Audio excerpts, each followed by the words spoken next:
hi friends इन्हीं नम park पोरा recipe पुदीना कोत्तमल्ली चटनी தான் அதுக்கு அரை கட்டு புதினா அரை கட்டு கொத்தமல்லியை வாஷ் பண்ணி எடுத்துர்க்கேன்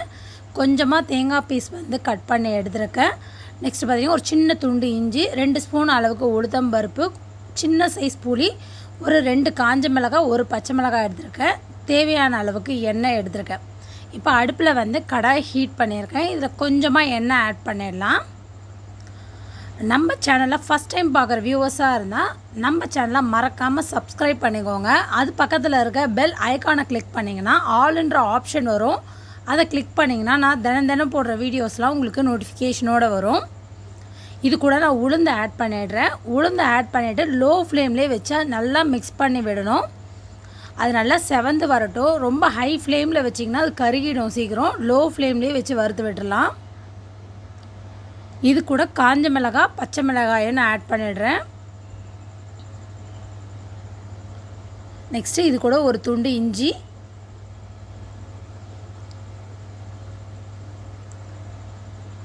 இது கூட நான் புளியும் ஆட் பண்ணி நல்லா மிக்ஸ் பண்ணிடுறேன் நான் இப்போ பண்ணுறது பார்த்தீங்கன்னா ஃபுல் லோ ஃப்ளேம்லேயே தான் பண்ணுறேன் இது ரொம்ப ஹெல்த்தியான சட்னி கூட இது ரொம்ப நல்லா இருக்கும் இது இட்லி தோசையோட அட்டகாசமாக இருக்கும் இந்த சட்னி இப்போ இது கூட நான் அந்த புதினா கொத்தமல்லி ஆட் பண்ணிடுறேன் ரெண்டும் நான் சம அளவு எடுத்துருக்கேன்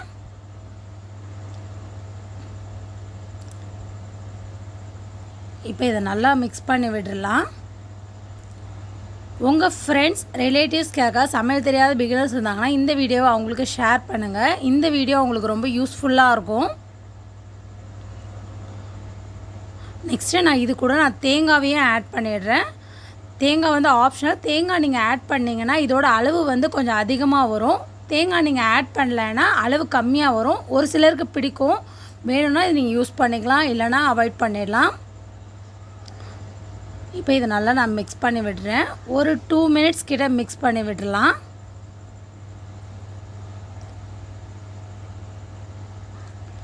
இப்போ நல்லா வதங்கிடுச்சு எல்லாமே இந்த டைமில் நான் அடுப்பை ஆஃப் பண்ணிடுறேன் இது நல்லா ஆறட்டும் இப்போ இதை நான் இது மிக்சர் ஜாரில் மாற்றிடுறேன்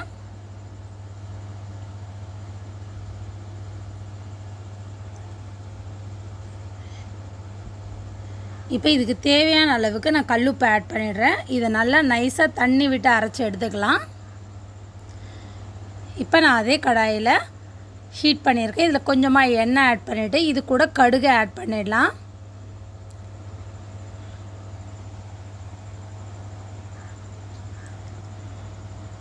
நெக்ஸ்ட்டு கடுகு நல்லா பொரியட்டும் இது இடியாப்பத்துக்கும் இந்த சட்னி ரொம்ப சூப்பராக இருக்கும் இது கூட நான் கருவேப்பிலை ஆட் பண்ணிடுறேன் நெக்ஸ்ட்டு நம்ம அரைச்சி வச்ச சட்னியோடு இதை சேர்த்துடலாம்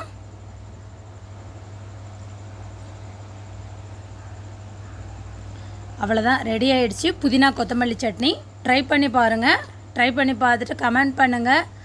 என்னோடய வீடியோவை லைக் பண்ணுங்கள் மறக்காமல் என்னோடய சேனலை சப்ஸ்கிரைப் பண்ணிக்கோங்க நன்றி வணக்கம்